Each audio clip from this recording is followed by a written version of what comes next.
مكملين لسه مستمرين معاكم مع مسابقه الجايزه مع نسماتة.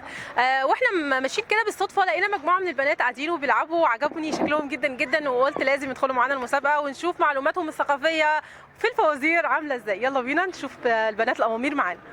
السلام عليكم، ازيكم عاملين ايه؟ عارفيني بنفسك الاول؟ روان. عشت الاسامي يا روان؟ سلمى. شهد. شمس. رضوى. عاشت الاسامي ما شاء الله، كلكم احلى من بعض. قولوا لي بقى بتعملوا ايه الاول النهارده كده هنا؟ بتلعبوا كوتشينه. اصحاب من زمان؟ ايه انتوا قرايب؟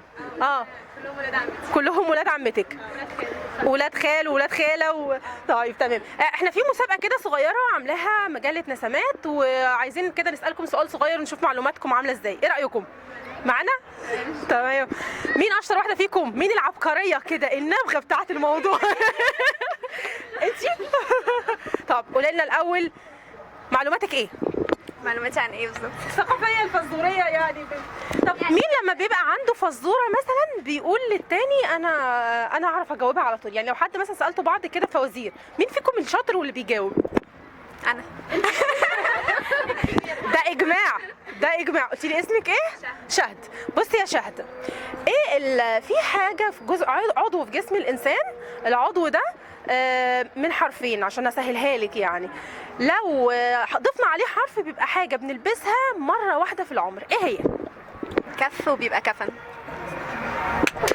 ايه ده؟ انت جاوبتي وبسرعه جدا. طب انت عارفاها قبل كده؟ لا يعني انت فكرتي فيها؟ ايوه، بس هي بتلبسها مره واحده في العمر فهي فستان يا كفن. هو الفستان بتلبسيه مره واحده في العمر؟ عشان الفرح يعني. الفرح؟ ليه بتلبسي يوم الخطوبه ويوم كتب الكتاب ويوم الدخله؟ شفتي؟ معروفه ان هما الاثنين بيتلبسوا مره واحده في العمر.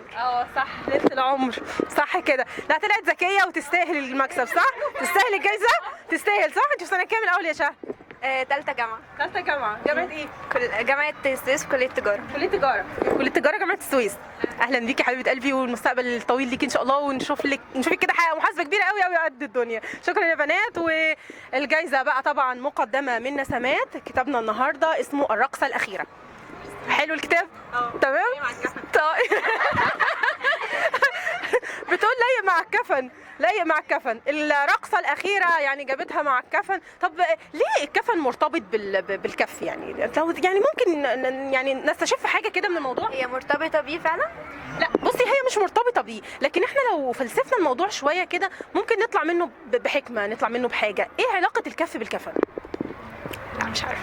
بصي الكف عموما، الكف يعني الحاجه اللي احنا بنتحاسب بيها، مش كل حاجه بتعمليها بايديكي. فاعتقد يعني ان ممكن يكونوا الاثنين مرتبطين ببعض لما يبقى في، صح ولا لا؟ فممكن يعني ان احنا نحافظ بقى على كل حاجه احنا بنعملها، بنسلم على مين، بنتكلم مع مين، بنعمل ايه بايدينا، كل حاجه في حياتنا احنا بنعملها بايدينا، صح؟ فيعني اعتقد ان الاثنين ممكن يكونوا مرتبطين ببعض. انا بشكركم شكرا جدا جدا جدا جدا، شكر كبير قوي قوي قوي. شكرا يا شهد ليكي، وربنا يزيدك علمي حبيبه قلبي. شكرا ليكي. السلام عليكم يا بنات.